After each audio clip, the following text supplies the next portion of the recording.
Well, as mentioned before, the crisis has now reached the Queensland capital. Authorities are warning that Brisbane faces its worst flooding in living memory.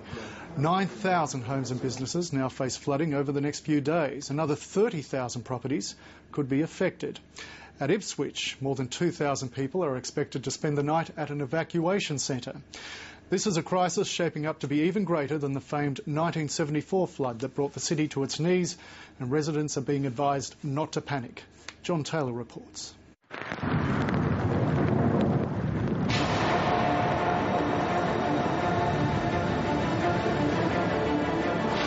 The city of Ipswich is nearly 100 kilometres away from yesterday's extraordinary flash flood, but it's still feeling the effects of the deluge. Residents are queuing up for sandbags. We have a sunken outside laundry, and that's sort of going under. We've got a lot of backwater coming up from the river. Last night, authorities were saying the advancing water would only flood a handful of properties, but this unfolding disaster is becoming increasingly difficult to predict. It's 74 since our last flood, and I never thought I'd ever see that again, but I was wrong. The water inundating this regional city is making its way into the Brisbane River, a sleeping giant with a history of enormous floods. That history was supposedly brought to an end with the construction of the Ivanhoe Dam in the late 1970s, a massive engineering feat designed to effectively flood-proof Brisbane. But the dam is facing its biggest test yet. I say to all residents in the Brisbane, Ipswich and Lockyer valleys, for those of you who can, please listen to radio reports. We will be updating people throughout the day. It is a constantly changing situation. Yesterday the dam was 40% over its optimal supply capacity. Today the figure is closer to 70%. That means authorities have to increase releases into the Brisbane River, even if that creates flooding downstream. I stress that the releases being made from Ivanhoe Dam are not optional. There is no discretion here. This is how this dam operates. We need to make sure that we protect people down this river system by operating the dam safely and appropriately. There are 6,500 properties that will be flooded. Those are a mix of commercial and residential premises. Brisbane is in a floodplain, and all the water in the river and in the creeks and in the rain has to go somewhere.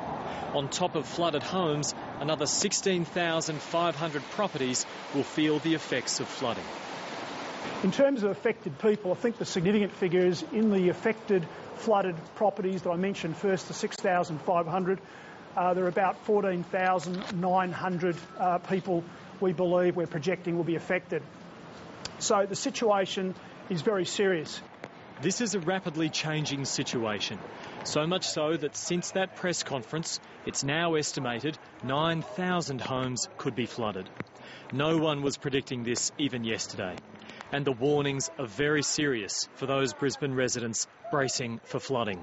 And those are the people of primary concern at the current time. Those people should take immediate action to save precious personal effects, family records, family artefacts, items of furniture, and I'd ask people to assist friends and family who are affected in those areas. For businesses, similar way. Low-lying parts of Brisbane are preparing for the deluge.